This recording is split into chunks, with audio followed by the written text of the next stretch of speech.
Welcome back to the AJ the Menace show. I am AJ the Menace, and today with me we have a Raleigh legend right now. Okay, he goes by the name of Tab One. What's up? How you doing, man? I'm good, man. Did I appreciate you having me. Yeah, most definitely. I appreciate you reaching Yeah. out. And so, well, you didn't reach out. I reached out to you, but I appreciate you being receptive and wanting to do the interview. No, But it's crazy because when I was doing my research, I literally didn't know where to start. And you don't have that many one-on-one interviews either, or just like just Nah. you interviewing. A lot of it is Kooley High stuff. yeah, that's true. So I watched my Kooley High interviews and stuff like that. But then at the same time, I was like, I didn't want to go too crazy. Anyway, I got my notes and my bullet points. Okay. But I didn't want to go too crazy because I was like, we just need to start from the beginning since it's not that much, long content out here for you just by yourself. All right. We might as well. I kind of want to start before Kooley, before NC State. I want to Before NC State. before NC State. Oh, okay. Yeah, I want to to go way back. Yeah, we're gonna go way back. We're not gonna linger too far back, but All right. But I do want to speed it up to that, All right. So, where you from, man? Born and raised. I was born in Raleigh, Okay. Rex Hospital. I lived, I think, out in Apex till I was like 2, so I don't remember any of that. Right. The And peak then- of good living. Yeah, the peak of good living, and then we moved to Burlington, North Carolina. Okay. So that's where I grew up. Went to high Gotcha. school, elementary school through high school. Okay. It was all in Burlington. What was it like growing up out there? I've been in that area. I used to live in Mebbins, and I know it's Yeah, pretty okay. country out there. Yeah, it's pretty country. I mean, we were in kind of, I guess, suburban area. I grew up like right down the street from my high school. I could walk to my elementary school, I could walk to my middle school, and I could walk to high school. Oh, dope. Oh, okay. So that was pretty cool. A lot of riding bikes outside all the time, pre-internet. right. Yeah, we were about to say real No. childhood experience. Yeah, like a real childhood. Where like your punishment was you can't go outside.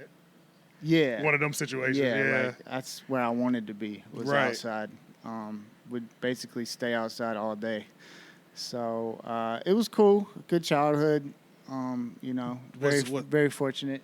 Was hip hop in the home at an early age, or did you when did you find it? hip hop was something I discovered myself. Music was in the house, but it Okay. wasn't hip hop. What kind was in the house? A lot of soul music, R&B. Like if you have white parents from North Carolina, Yeah. they're into beach music. Yeah, I don't know yeah, if you yeah, know yeah, about like shagging and shit like that. yeah. It's very Caucasian. right. But it's basically all like, it's really good, just old school soul R&B music. school when vibes, it gets yeah, down yeah. to it. So I, learned a lot about that. A lot of singer-songwriter stuff like James Taylor. There was some Jimmy Buffett going on. Okay, yeah. So a lot of music. My mom was in the choir at church. I sang in the choir. You sang in the choir? Yeah, but What were you like bass? What did they go? It was like bass, I think soprano, I was alto. man. Alto, I was, alto. Yeah, I was Yeah. a scrawny little dude. Yeah, I didn't get any bass in my voice till probably college. That's how I feel. I feel like the bass came on my voice late as hell. Like everybody else got these deep voices in like 8th grade. I'm like, damn, boy, Yeah. I look crazy. No, I out was here. definitely late. I was Yeah. like 5'3" when I was 16. Mm. I remember trying to buy beer when I came to the state, and I was legal age, but Right. guy wouldn't take my ID because it said I was 5'3", because they never changed the height on my ID. Dang, that's And I was crazy. like, yo, look at the birthday. bro. Right. Yeah, I was so mad. Dang. But yeah, so music was around. I have an older sister. My sister's 5 years older than me. Okay. So she kind of influenced some of my musical tastes. I remember like the station in Burlington was 102 Jams. So I remember like listening to like Parents Just Don't Understand, Yeah. Well, Jazzy Jeff and Fresh Prince, yeah. and like recording it, rewinding it, trying to write down all the lyrics. On the tape deck. Yeah. I was just having that conversation with one of my friends, and he was talking about like his mom, and we're like the last generation to like have to do that. In order to learn the lyrics, you gotta record it, dude, or every time it comes on the yeah. radio, be ready to add a line. These kids have no idea, man. Yo, they have How no easy idea. they- Yeah, pre-dial You've up, never had to pre-internet. rewind a tape or fast forward through a song you didn't want to hear. Right. Yeah. But it was also fun making mixtapes too. So, what was I saying? Oh yeah. My sister wasn't like as into hip hop, but when she started dating dudes in like high school, she had a couple boyfriends that were really cool and were really nice to me as a Right. younger guy. And one of them bought me Midnight Marauders on cassette. And then the same dude, him and this one other guy turned me on to like Diggable Planets and Farside, De La. Yeah. A lot of my friends were like huge musical influences on me. Yeah. Everybody I was cool with was into music. Into music. And a couple of my buddies had the Columbia House like subscription service. So they had crazy CD collections. Right. So I would just sit in their rooms forever and just listen to everything. So Had you started rapping back then in high school? in high school I started. In high school rapping. you started. Yeah. Okay. I was like fascinated. Like I picked up memorizing lyrics really easily. So that's how I got into like once you realize memorizing lyrics is easier than doing all your homework and everything. and rapping along with it, and it Right. was really fun, and it came really natural to me. And then there was a dude in middle school, my friend named Bucky Conley. He was the first kid I knew that like rapped. That was actually like, not only did he rap, but he was like trying to record himself and stuff. Yeah, we had a talent show at in middle school, like an 8th grade picnic thing. Yeah. And they had like a little talent show, and him and two of his homies got up and spit raps that they wrote. I can't remember to what beat, but It went and crazy. he went. I remember his first line. He said, 1, 2, 3, cheerio, here we go. And I was like, yo, that shit is dope. That shit is dope. He's going crazy. Yeah. And then like that's the same guy I started like freestyling with in high school, like in the locker room. Okay. I played JV football, and then Okay. after that, I was like, all right, I'm done. Yeah, that's how I felt. Yeah. But a lot of freestyling in the locker room and in parking lots and shit like that. So that's kind of how I got into it. Okay. And then you graduated, and you end up at NC State, and that's where you meet the members of Kooley High, Influential first. Okay. So before Kooley was Inflow, which Charlie Smarts was in Inflow. Okay. So same MCs, minus Rhapsody, and then beatboxer, bass player, and guitar player. Dang, y'all Yeah, had he me. would beatbox. Shout out to A Did. Would beatbox the whole show. Like, What? Yeah, the breath control was insane. Had the mic like this. No, he didn't do any of the Biz Markie shit. But I used to love when Biz Markie used to. Yeah, I used to love that, yo. yeah. Dang. Yo, low key, we have a beatboxer in our crew. He's on my podcast, but it's like, you start any sort of rhythm out of nowhere, you just hear him just going crazy. I'm like, go kill it. Yeah. It's a skill. It's It really definitely a is. skill. I've always been trash at it. I thought I was good at it till I met him, and then And I he was like, all right, okay. I'm just gonna fall back. I'm going to chill. do Let this me rapping just thing. find one of my other strengths. Yeah, Right. But let's see. I met the beatboxer first at a party. He went to high school with a bass player. They went to Terry Sanford and where J. Cole went, and Oh, out in Fayetteville. in Fayetteville, yeah. Okay. But they went to state, and then it was just the three of us for a long time, and we would do like open mic nights at Berkeley Cafe. I remember Berkeley. Yep. Yeah. We started booking some shows like on Hillsborough Street that places that aren't there anymore. Yeah. Because it's completely different now. Yeah. This spot called there was the brewery, and then this spot called Kathmandu. I never even heard of that one. Yeah, it was like the same spot that kept changing names. But anyway, Oh yeah. eventually The Charlie rebrand. joined, and the guitar player came to one of our shows and was like, came up to us and said, his name's Kyle. Shout out to Kyle. Okay. That he really liked our stuff, and could he like try out? Right. Yeah. And Right. we were like, all right. So Right, he came right. through and fit in perfectly. Inflow was dope. We used to pack out shows at the Poorhouse and played at Lincoln Theater. We won like been an doing Poorhouse. So MTV you've U contest, Word. and we got flown up to New York. Yukon to do this show where we opened for Flo Rida Whoa. and Is this- Wyclef, Dang. and we got to meet Wyclef.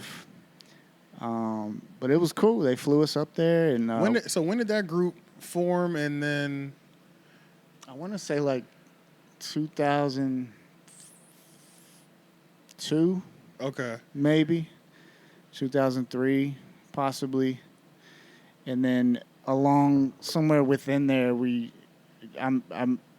after I met Charlie, we started H2O at NC Yeah, State, which is right. a hip hop organization, like a student Right. organization.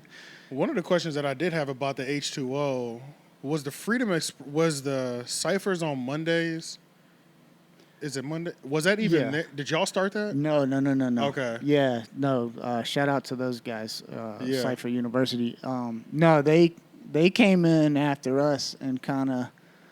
Hip hop at State seems weird. Like there's always lulls. Like Yeah. it was nothing when we came. So y'all, So we y'all kind of brought it like there. we did start our own thing, but it was Right. more like we would set up like events. We would put shows together. We would have like beat battles, MC battles. We'd just throw parties. So you've always been, you guys have always like made sure like, it doesn't seem like there was ever a point when you were just doing it and not strategically making sure like your business is right, or you guys were like organizing shows, marketing. It seemed like you've been doing that from the very beginning. Yeah, that's the only way that we ever booked shows was like kind of cultivating our own crowd and then proving to the venue that we could pack it out. Right. And then from that, develop relationships with these venues around Raleigh, at least that like we still have to this day. Right. So if we hit them up, they're like, yeah, Yeah. as long as there's a date. Right. Yeah, so it's cool. But but yeah, so it was Charlie's idea to start the organization, and then he worked with Rhapsody at Foot Action at the time. And that's how they met. So I remember the three of us sitting in a room in G.H. Hill Library on campus and kind of like figuring out the paperwork and all the stuff we had to do to get it up and running. Yeah, like in terms of like the LLC and everything. Well, because it was just like a student. So You're talking about when you're putting H2O For together H2O, for the yeah. campus. Gotcha. Yeah, Okay. so you just have all these forms you got to fill out In order to start an organization on to campus. be like Gotcha. a real affiliated Gotcha. organization. And then once we did that, that's how we met Digits and Foolery and Sanop.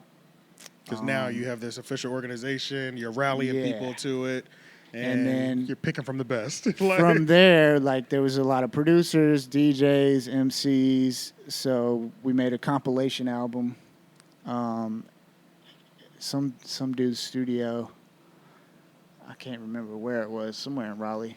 And from that's kind of how we like figured out the producers that we liked and Kooley kind of like gravitated towards each other. Right. It started off as like a big collective, and then it chops down to the most serious people essentially, and the people who or just the people and pairs up kind of. Yeah, that vibed The together. vibe, the energy, well. it'll sort itself out kind of thing. Yeah, True. Absolutely. And then Kooley High is born, and then you got everybody together. When was because you had won that MTV thing before Kooley High was even. Yeah, that was before Kooley. So like in like Kooley's infancy, we would have inflow shows. Yeah. And we would put Kooley on the bill as an opener. So we would we would open for ourselves. Right. Which sounds ridiculous now, but but it was different enough because it was like live band feel and then like just kind of like traditional hip hop with a DJ. Right. So it worked. Because that was one of the things that I was wondering. Like, I know Kooley High had huge success, but I was wondering, was that the first time? But I guess it wasn't, because you guys are entering and winning like MTV events and things of that nature.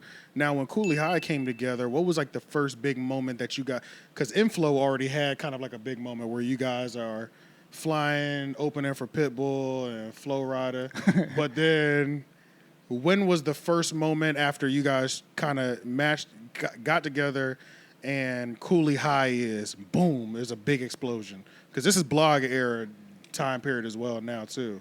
Yeah, we were definitely in that blog, like that big blog era. That blog era. With like, Asher Roth and... bro, that blog era was my absolute favorite. If one does not come out, I want to make a documentary on the blog era rap. Somebody should. It's got to be. What's the dude that was like really... can't think of his name. He was big in the blog era. He put out a ton of mixtapes. Oh, Charles Hamilton? Yes. Charles Hamilton, yeah. Yes. Like, he was out of control at the blog era. Yeah. Like, he was like blowing up. Yeah. But yeah, we were like part of that, but didn't have nearly the success of like a Charles Hamilton or... Okay. I don't know. I feel like Tanya Morgan kind of came out of that era. There was a lot of cats going on, but we did our first mixtape, Kooley is High, and what's his name? K Salam kind of like hosted it for us, which was kind of huge. Yeah. And got it on like Two Dope Boys, and I want to say OK Player, and probably a bunch of other blogs at the time because there was... Yeah, it was countless. A ton of them. Yeah, it was a ton of them. Yeah, but like Two Dope Boys was like Two Dope Boys, Hype Bees, Herfection. Like it was. Herfection. Herfection. Yeah. Damn. Yeah. I had those. Those are literally my tabs. Those were my tabs on my computer back in the day. Every day. Yeah. Boom. Tap. Tap. Tap. I'm opening all of them at the same time and scrolling. Yeah, but once we got posted on some of those, that felt pretty huge. And then like Foolery was taking like an independent studies class at State and reached out to Ninth Wonder because he wanted to do it on like music production. And Ninth had hit him back and came through Foolery's house to listen Damn, you just pulled up on him? To listen to our I think it might have been the compilation I was talking about. Okay. And was like feeling a lot of it, giving us like advice, and it's the first time he heard Rhapsody too, and like that was the day. Like he took Rhapsody out to his car and started playing her like Lil Wayne and Jay, and was like because everybody's at his house, everybody's at Foolery's house, and then Ninth pulls up on y'all, Ninth's just chilling, meets all y'all, and then sees Rhapsody, and then kind of pulls it to the side. Yeah, that was it. He said, y'all cool at all. He was like, y'all are all right. I like y'all. But she's got something. This is and he wasn't wrong. Yeah, he wasn't. He wasn't wrong. Yeah. So yeah, like Rap was still in the group after that, but like that's when her obligations started. Shift was going on. Yeah. Right. Yeah. And that was another thing that I was wondering, when did that shift happen? Because like y'all meet, y'all have Rhapsody in there, and then she kind of transitions over to Ninth Jamila.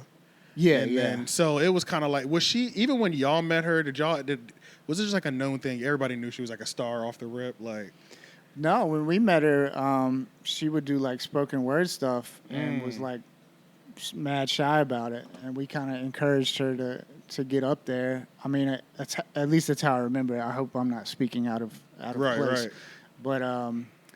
But even with that, like, hesitancy for her to get up there and do her thing, like when she did it, it was like, it was amazing, really good. Right.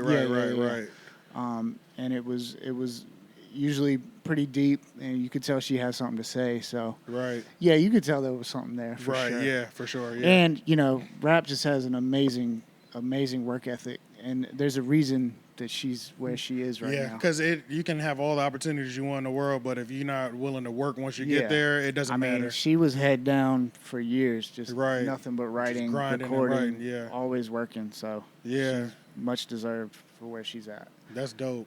So then y'all have y'all big moment. So when was the point? Because you guys have always done solo things. Yeah. Within each other, but when would you say was the point that I've been trying to, and the crazy thing is, last night I practiced this question in my head.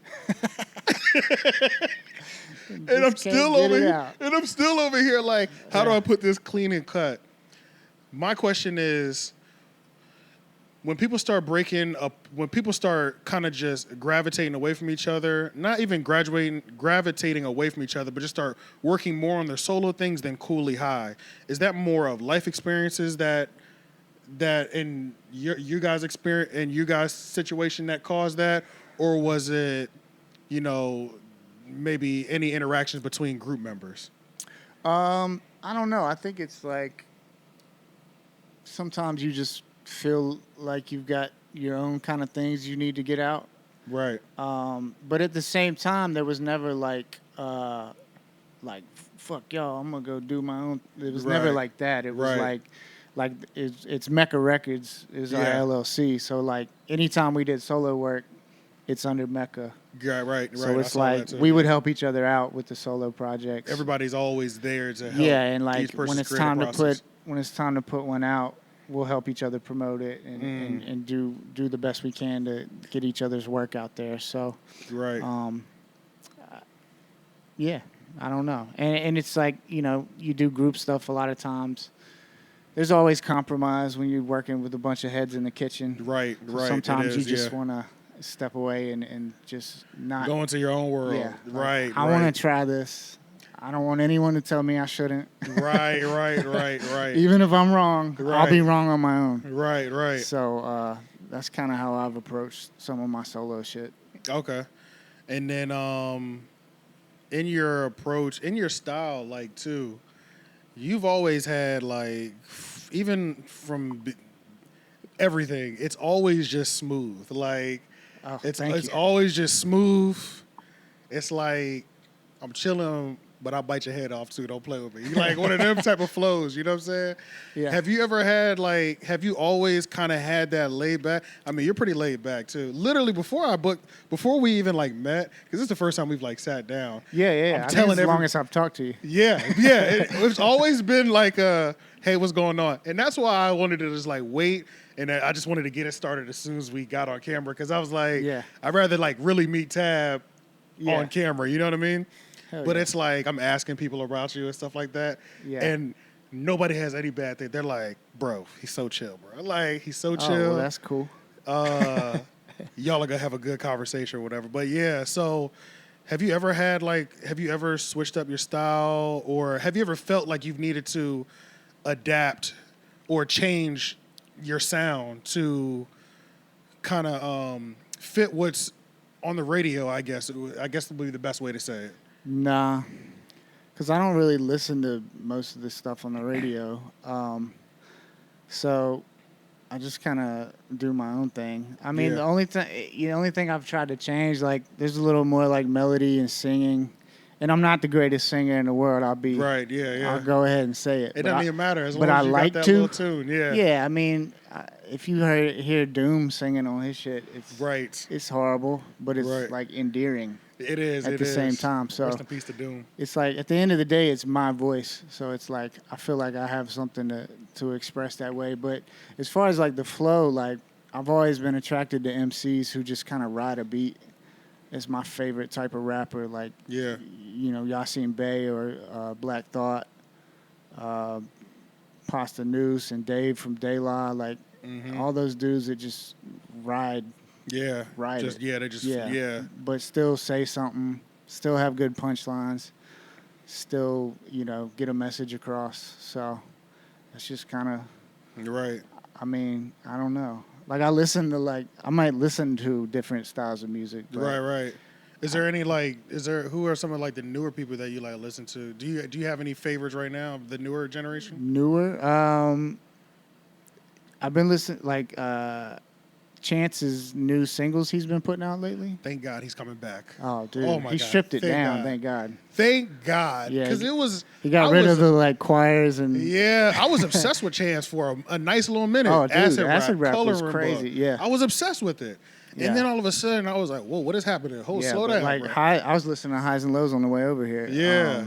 Yeah. So I fuck with Chance, like Joey Badass. Yeah.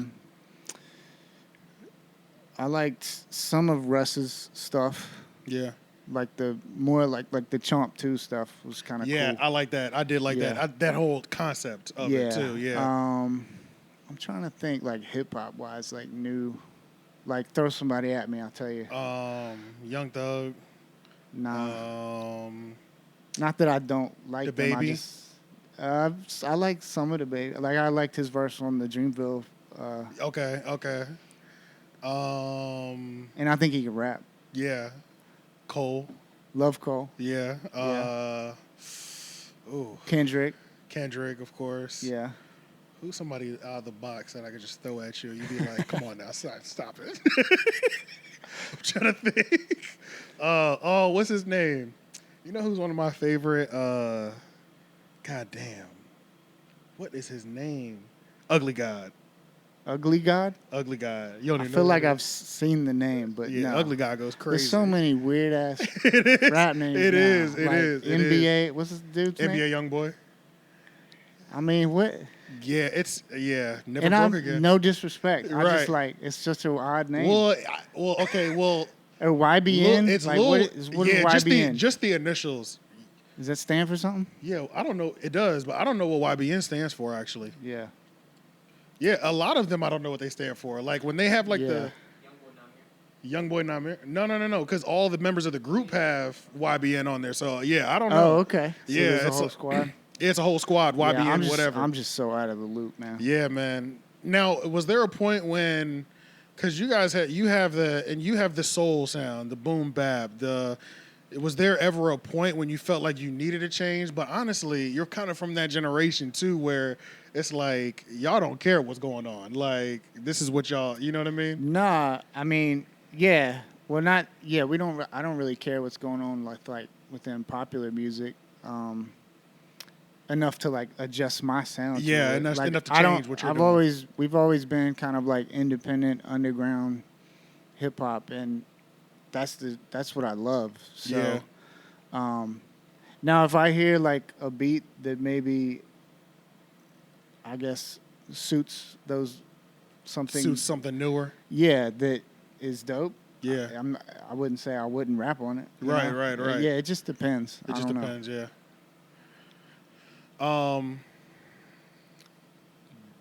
On one of your, found something where you were saying you're a dad rapper now.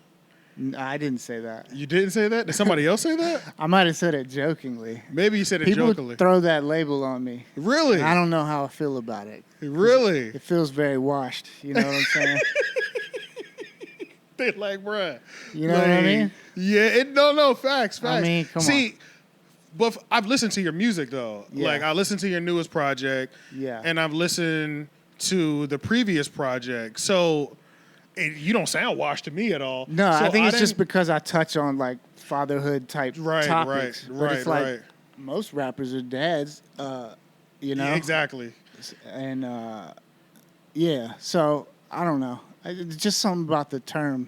Like Dad it's like- rapper. Yeah. It's like makes hold me up, feel hold corny up, or fam. something. Yeah. Yeah. Yeah, because when I saw that, I just thought that I thought exactly what you're saying, like how that changes the person. You know, that changes you when you have Absolutely. that responsibility. You know what I mean?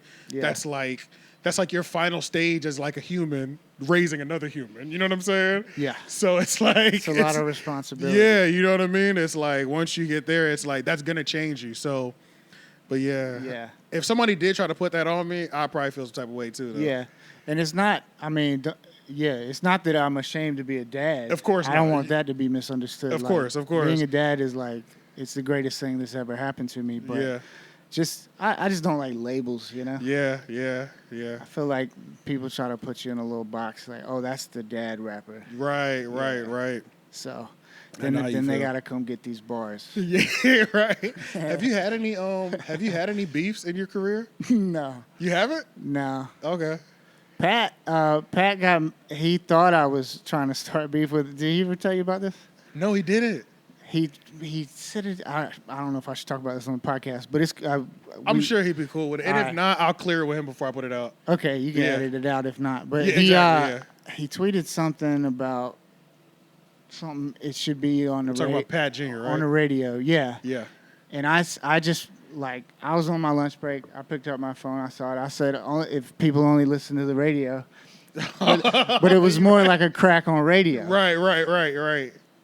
I go back to work, my phone's blowing up. It's lit.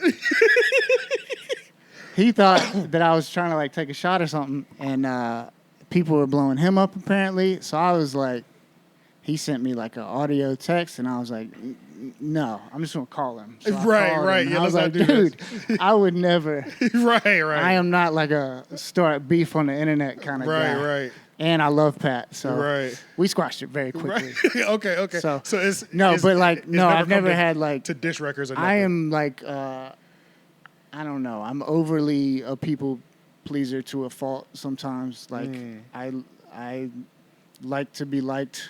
But I typically about a lot just, of us and a lot of us that do some form of entertainment. yeah. That gratitude that we get from people, it does a lot for us. You know. Yeah, it does. And also, it's kind of just like a golden rule thing. Like treat others how you want to be treated. So Right. I really try to live my life that way and be nice and respectful to people. Right. So, yeah, no beefs. Yeah, okay. No I beefs. always wondered that. I always type in, anytime I am doing an interview with an artist, I type in their name, diss. And I just try to see, hell yeah. I'm like, I'm trying to see if he has some smoke. I mean, out I'm here. sure there's some people that don't like me, but if they do, I hadn't heard about it. Right. Like, I'm trying to see if there's a sneak diss out there or something. Yeah. Then I'll just pop it about it. No, do you remember back in college when so-and-so dissed you? You know Like, oh, shit. Yeah, like, oh, damn, shout out to him. But you just had a new album that's just dropped. Yeah. It's available everywhere. Glory in the Wait. Only on Bandcamp. Oh, sorry. It's only on Bandcamp. That's right. Yeah, I'm trying to like cultivate the people that actually listen to the music, and I don't know. I really like Bandcamp because you get an automatic email list from anybody that follows you or purchases the album. So it's like you can start directly contacting the people that listen to your music. So, wow. Okay. It gives you more of that hands-on touch. Yeah. To your people that are actually interested in your product. Yeah, absolutely. And like you get more of the money. That's a fact. Put it on. I mean, I probably will put it on, DSPs and Spotify stuff. everywhere eventually. But let it live there for a little bit first, so you which- can get as much out of it as you can. yeah, and hopefully that'll give me kind of like a second little life to it as True. well. So True. Yeah. we'll see. But all my other stuff is on all DSPs. Okay. Yeah. I saw that. I did like how I haven't been on Bandcamp in a long time, and then I was on there. I was listening to the project, but I do like how like Bandcamp really is like, it's almost like they're the originators of like the Proud to Pay kind of thing. Like, you know what I mean? Proud to Pay, and it's like really making sure that instead of giving your favorite artist that 0.0001% of that penny, Yeah. they actually get something for their like stream. 1,000 streams. Right, yeah, after like 1,000, yeah, Dude, before you it's can even. It's crazy, yeah. Yeah. What was that like going from, because you were really around when like y'all were selling physical CDs and stuff like that. So was the digital switch like kind of like a shell shock moment where it's like, oh, damn, how do I? That's a good question, but I don't know. I really don't kind of remember that transition. I mean, there was a while. Like, we just put David Thompson out on vinyl for the first time. I saw that, 10 years later. Yeah. And when we put that album out, we didn't have any physical copies, so it just went straight to streaming. Straight to streaming, yeah. Yeah, so it was definitely interesting. And then now it seems like people want vinyl if you're going to sell something physical. That's a but fact. it's expensive to press it up. It is. Yes, it is. Yeah. Each one is expensive. Yeah. Yeah, that's true. Very expensive. So you got to sell it, especially if it's like a double LP, like 12-inch. Then, like, if you even want to make a profit, you got to sell it for like $35, $40. Right. To even get something back for it. You got to have some good fans to spend $40 on something. That is true, yeah. It's crazy how vinyl is like, vinyl is like, it's just back. We want vinyls now. Like way back. Yeah, it's crazy how things kind of go in cycles like that. Yeah, I don't think CDs are ever going to be, I don't think that part is never going to come back. Yeah, like 8 tracks aren't going to make it. Right. Right, yeah, 8 tracks ain't coming back. 8 tracks are gone. Yeah, facts. But So Glory in the Wait, tell us a little bit about that project that you got out right now. So I started working on it directly after Balancing Act, which I put out. I put that out in March of 2020. Yep. And had a lot of momentum. So I started. I was talking about this recently. Like, I was never very disciplined about going to the studio and Oh, really? and recording. No, I've always been kind of a lazy creative. So I wanted to like make some changes in Bro. that. You know? Is it, bro, what? Yeah. I know. Look, Yeah. okay. So before, I hate to interrupt you though, That's okay. but what's your favorite part? Making the music or performing the music? Performing. Bro, I'm the same way, bro. Yeah. I Making the music is daunting. bro, I feel the same way. I've started to like it more. Because Yes, I bro. found I had to find my workflow, and I think that's how it's always helped. been daunting to me. Yeah. But that stage time is where I'm Yeah. doing it like all worth it. even when I'm in the studio, I'm like, Yeah. I gotta get this right Yeah. so I can get it on stage. That's it. But it's good to have that mentality though, because you think about it as a live, I think about everything. performing it live. visually. Like, Yeah. what's the energy going to be right, like? Like, right. what can I do? Thinking of my callbacks while I'm writing it, yeah. all that stuff. Choreography. Yeah, oh, for sure, for sure. I'm literally the same way, and me and Leon have always been opposite in that. He Yeah. loves the creation process. I'm Yeah. all about the performance part. Yeah. Like, I love writing, but I find it daunting sometimes. Yeah, But yeah, what I was getting at is I decided, like, one night a week I'm gonna start working on music. So every Wednesday night, which is tonight, so you're keeping me away from my music night. At least you're doing something productive though. So it's your fault I didn't write anything tonight. But nah, so Wednesday nights I either write or record or do both. Yeah, Listen to beats. Sometimes, like, if nothing's coming, then I'll just like absorb music, call it a day. interviews, watch music videos, listen to albums, whatever. Yeah. Just something to further yourself. Yeah. Just put in some type of work. Right. And just by doing that, I started being way more productive. Like literally one night a week. And Do you give yourself a 2-hour window, 4-hour window? Do you have something like that? I mean, I try not to, because you know sometimes it could take a minute to get it going. To even get the Yeah. true. But at the same time, I got to work every morning, so like, Right. I try not to be up past like midnight or 12:30. I try to go get in bed, but yeah. So I'm usually in there from like 9 to like midnight or something like that. So a few hours. Okay. And just by doing that, I did that. That's how I made Balancing Act, and then Getting I into just, that better rhythm. yeah, and then start I piecing kept it the together. momentum going, recorded a ton of songs, and ended up with Glory in the Wait. And I wrote it during the pandemic, so that's kind of where the theme came from. I feel like everyone had a little extra weight they were carrying around. So it was just kind of helping me get through that whole time period, which was crazy. But even still, I think is a pretty positive album, and I don't know. It's just about finding glory in like the heavy things in life, and if you endure those things, you come out on the other side. Like, those are the things that life is really all about. So Facts. Was there anything? I mean, we're talking pandemic, so if we're talking about weight-wise, we're already all starting at like an even 45. You know what I'm saying? But like, was there any other weights that you felt within those 2 years of the last project to this project that you were able to like overcome and become a better person? That's a good question.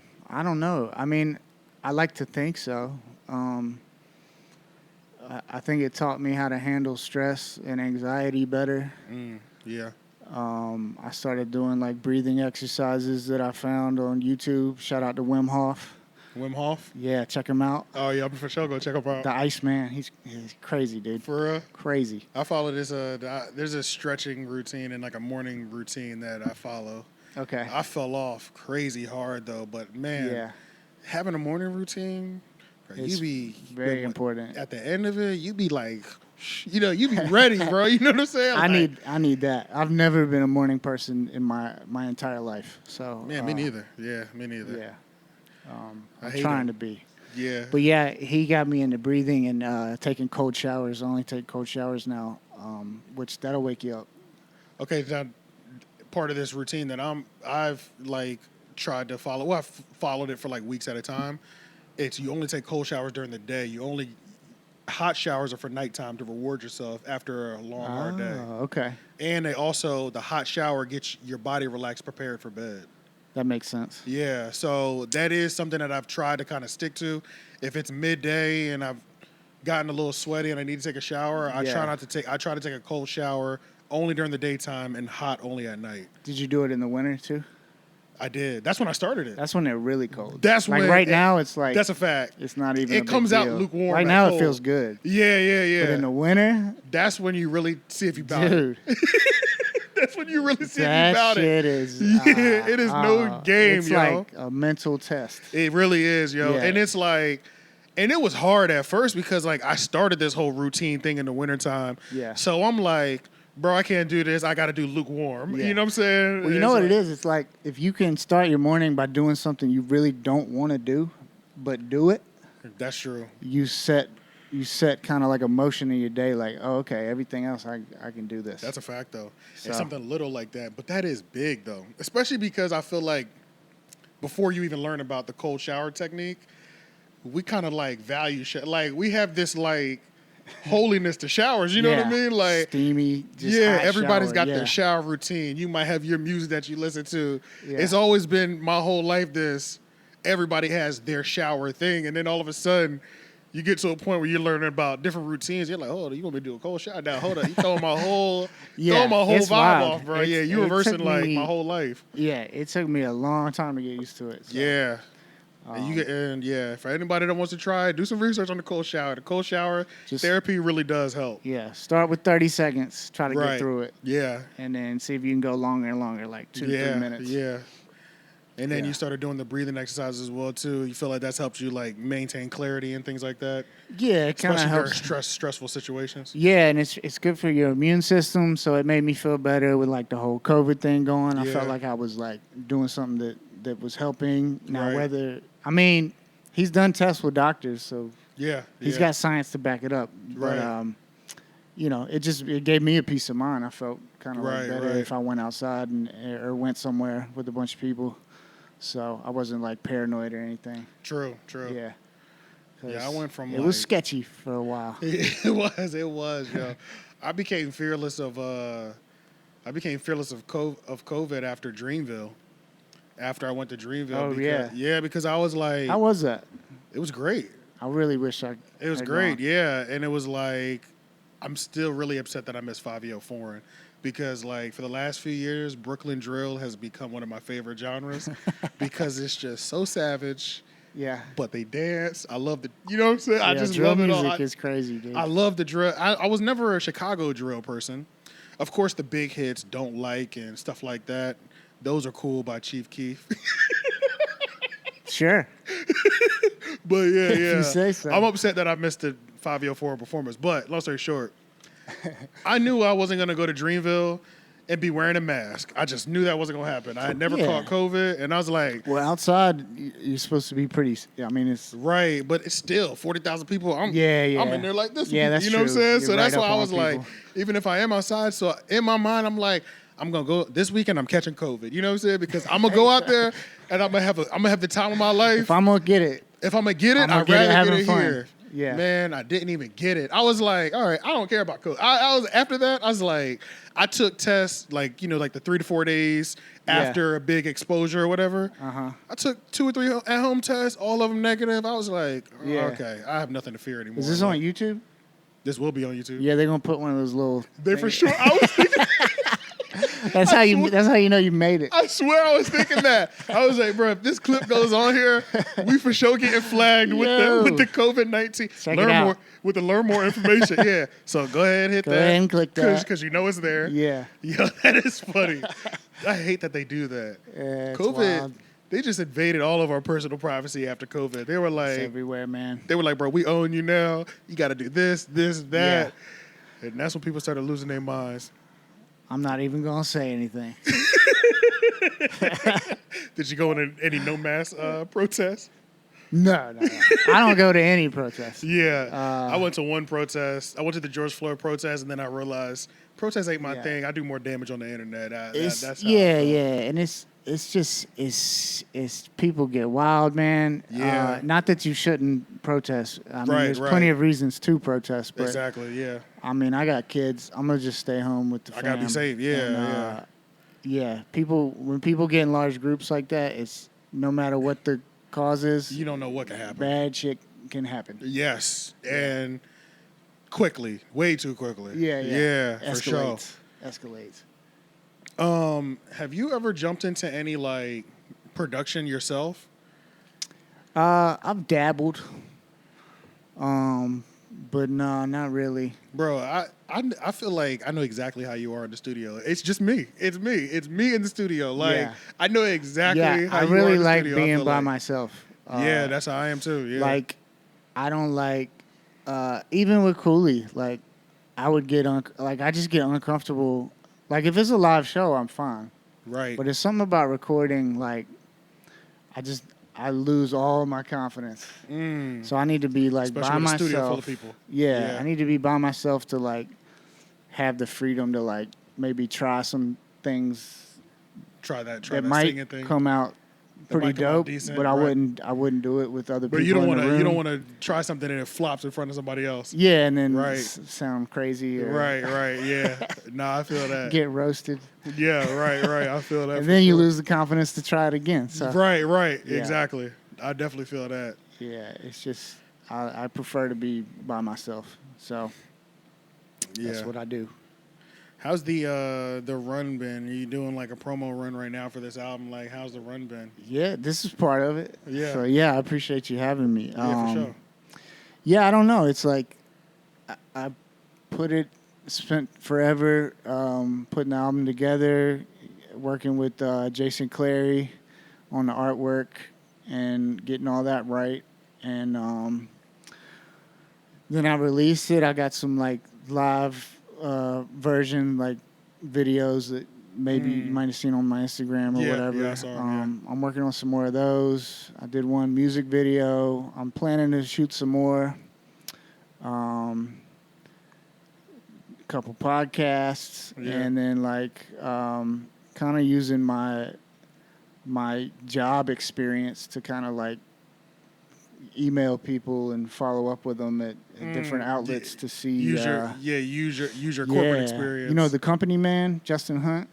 He does like he just did a review on Lupe's album. No, I never heard of him. Shout out to him. I realized he followed me on Twitter, and I don't know why. Right. But he's got a big following, and I think he does videos for either Complex or Hip Hop DX. But the company man. Yeah, the company man is his handle. His name's Justin Hunt, but seems like super cool, down to earth, just hip hop fan. And right. I messaged him on Twitter a few days ago, and didn't hear back. And then I responded like, "Hey, just following up. Really love your work. Right. Would appreciate it if you would give this a listen and let me know what you think." And he retweeted my video today and said it was dope. Fire. And so it's like, you never know. Like, I'm just trying to reach out to people. I found a contact at Bandcamp through an old connection I had. He gave me an email. I emailed her, and they put me on the new and notable section, like on the homepage of Bandcamp today. Oh, that's fire. So that happened today, which was helpful. huge. Yeah. So I'm just one man shopping it out here, trying to right. use my connections and networks. And how important is it to? Did you always know that? Do you feel like you've gotten better at keeping those connections together? I mean, even with your group, like the value of like keeping the same people around you, kind of helping you do things. Like, have you always kind of? What the hell am I trying to ask? I asked two questions at the same time. I'm forming two questions in my brain. All right, let me go back. Kept the contacts, like the network of contacts together. Yeah.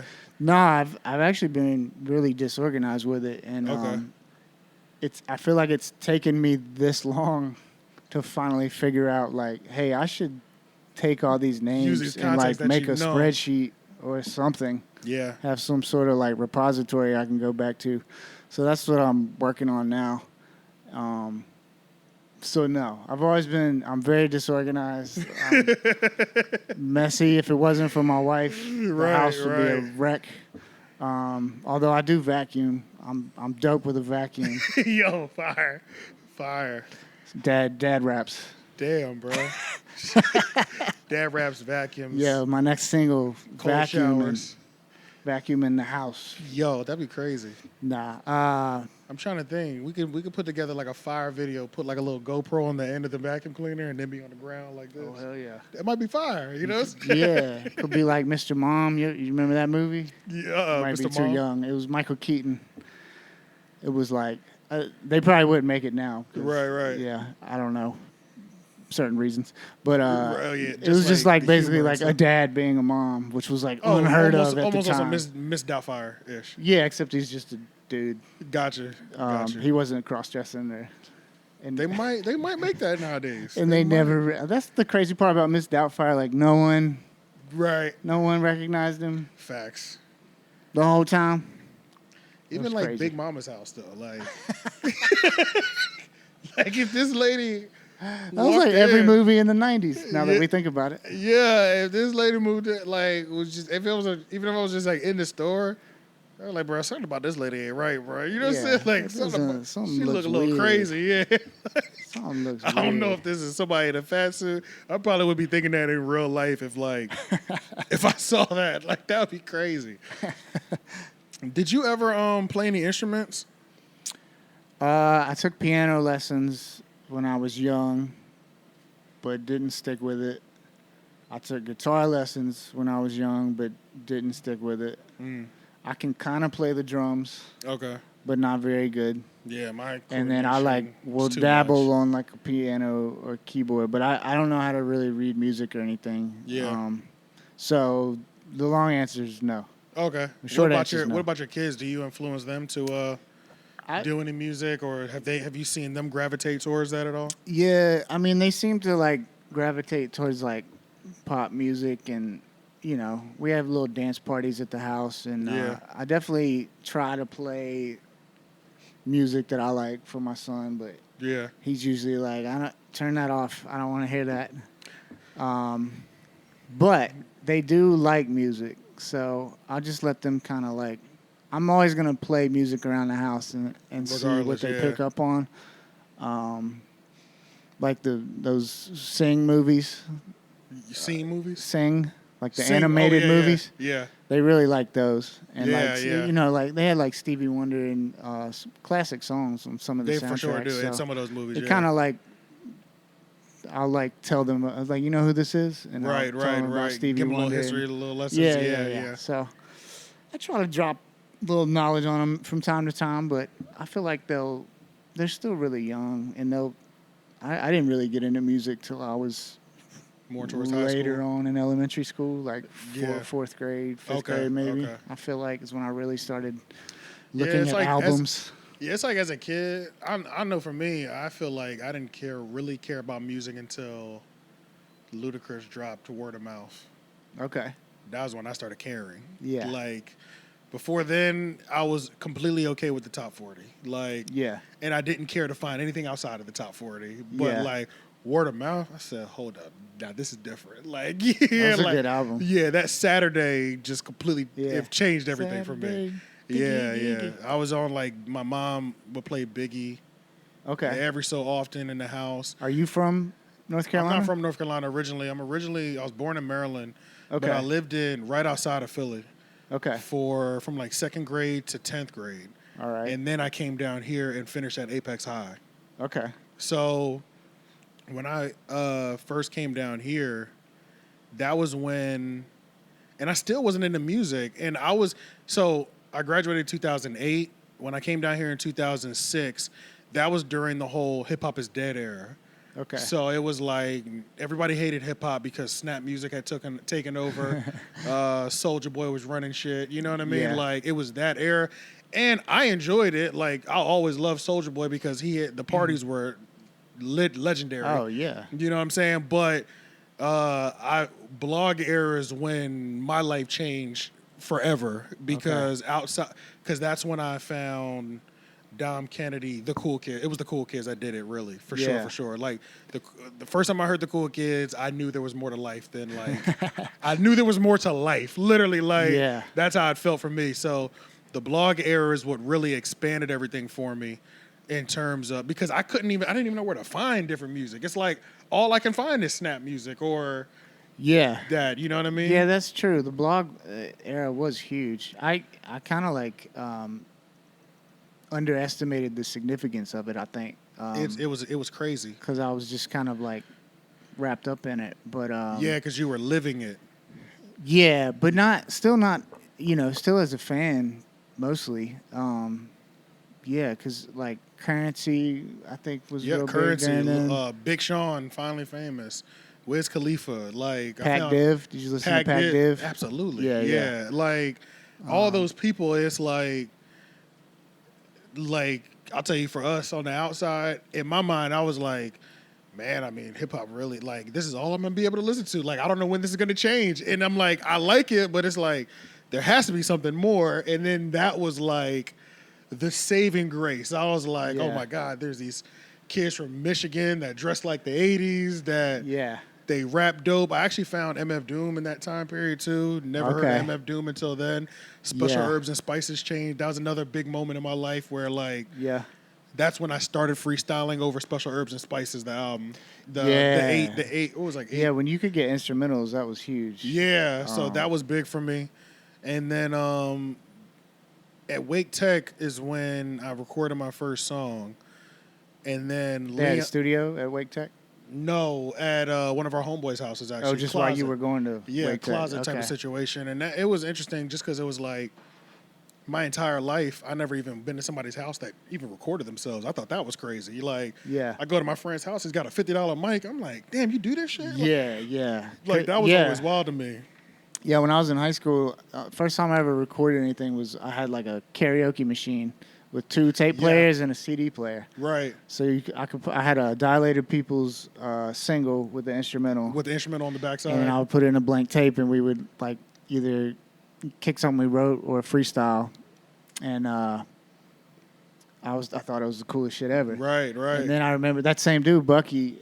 He went to Elon College or Elon University, and had a group there, and they recorded something in an actual studio, and I heard it, and I was like, what? Yeah, right. Like, this is crazy. How did you do this? Yeah, bro, exactly. Shit was like magic back then. Yeah, man. Like, it just seemed so, it was crazy. I couldn't believe that you could do this in the house, because the only studio I had ever seen was the one that when I turned the TV on.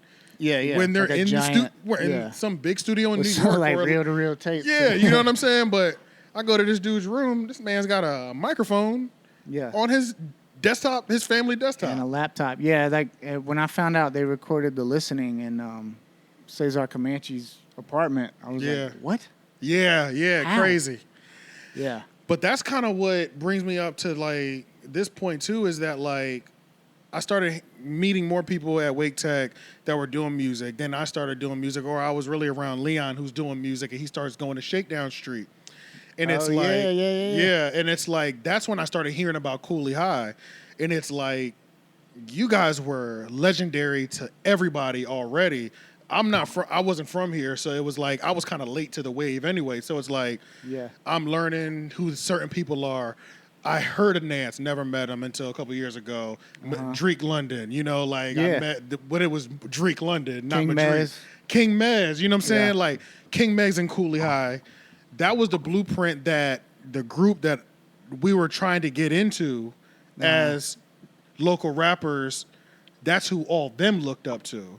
That's crazy. So y'all were what we were looking up to, essentially. Yeah. So it's like it's funny because like for us it was Little Brother, right, and the Justice League. So it's I just never think about. Yeah. I still because I go to work every day, and right, like, we're still just kind of moving through your life, yeah, and you're just like going through normal life. So it's hard to think that there were people that were like looking at what we were doing and Absolutely. getting inspired by it. So it's very dope to hear, and I appreciate it. Yeah, for sure. But, Yeah, and so it's like, and it's like even then it's like they're telling me about y'all, and then I didn't realize it until I'm doing my research on you. I'm like, everything that we were doing, bro, we were just copying what they were doing. We're copying what Kooley High was doing back in 2000. You know what I mean? Like, well, yeah, because but some of y'all have like taken it to another level. Like, right. Well, that's the whole thing. It's like, and I mean that, and it's like a serious compliment. Yeah. Right. Yeah. So it's like, but that's how it always is. You know, you watch somebody who's on the position that you want to be at. Yeah. You do that. You figure out what they're doing and learn how to make that into your own and branch it out. So it's just like, like that's what I really realized last night is watching back. So it's like you were legendary, even though we had never met.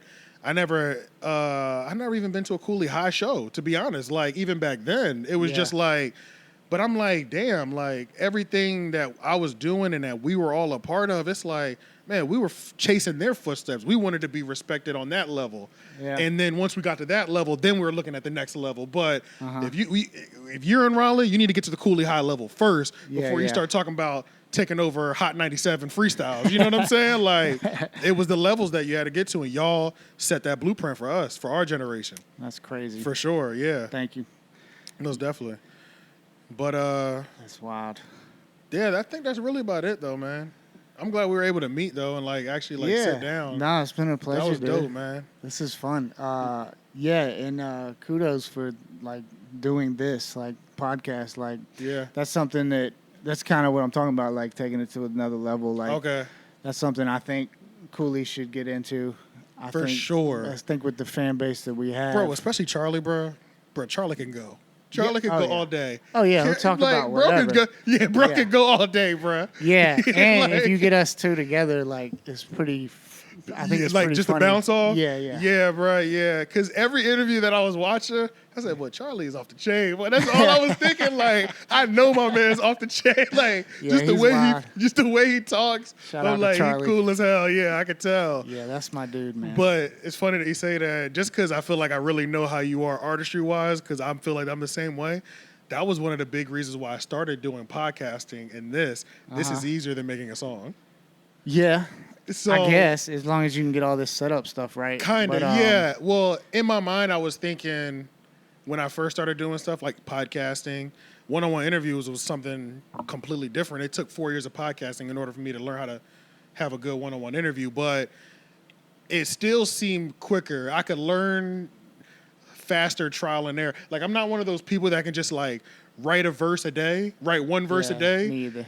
You know what I'm saying? I'll write one verse for 3 months. Yeah. And I'll be fine with it. But I could do 5 podcasts a week and just get, you know what I'm saying? That's what I could put my most reps in. Yeah. That doesn't feel time consuming. Absolutely. And it was able to help me stay relevant so that when I do have my long breaks of making music, you still see me. Yeah. Well, and you connect with people, I think, on a different way because that's a fact, they really get to know your personality. True. Like you as a person, and then, you know, I don't know, they feel like they have a better connection with you. So that's what, like, I've been listening to podcasts for a while, and I've been really inspired by, like, stand-up comedians in the past few years because, like, I feel like all of them have You've been watching a lot of stand-up comedians on podcasts? Well, and stand-up comedy. Yeah, but, like, comedian stories inspire the hell out of me. Like, I think independent musicians should be doing what stand-ups are doing. 100%. Which is you are doing. So 100% agree with that. You're ahead of the game. Yeah. So, like, having a podcast to connect with your audience and then promoting your music at the same time. Yep. Promoting your shows. Right. And, like, merch, whatever. Yep. Yeah. Just making sure that you're staying out there doing something. And you're cultivating different fan bases. And even if somebody that likes all my talking content isn't a fan of my music, they still might stream it just to support me, buy it just to support me, or send it to 2 of their friends. You know what I mean? So absolutely. It's a win either way, you know? I agree. So yeah. Man, I really appreciate it. I appreciate you coming, man. Yes, sir. Make sure y'all get Glory in the Wait. It's on Bandcamp right now. It's probably on the homepage. But if it's not on the homepage, just search tab 1 or type in Glory in the Wait. Make sure you cop that. purchase it, stream it, follow him on Instagram. Oh, yeah, go ahead. Let them know where they can find you, actually. At tab1, it's TAB_ONE. That's on Instagram and Twitter. Yeah. Follow Kooley High. KooleyHigh.com. It's Kooley with a K. Yeah. KooleyHigh. Yep. And get that David Thompson vinyl special edition, 10-year anniversary. Yeah. I'll be at the Poorhouse. That's true. Yeah. On August 27th, and I think we just booked a show. I'll be in Durham at PS 37. I think that new venue. I'm about to say that's like an up north public school, but yes, right. That's yeah, what it sounds yeah, like. like some Hey Arnold stuff. But yeah, that's on August 13th. So okay, I'm follow definitely me. gonna pull up at that one. So yeah, I'll pull up at the August. I'm pulling up at the next Poorhouse show for sure. Yeah, I don't know. That's it. That's it. But look, like, comment, share, subscribe. Everything. The AJ the Menace Show. Peace. COVID.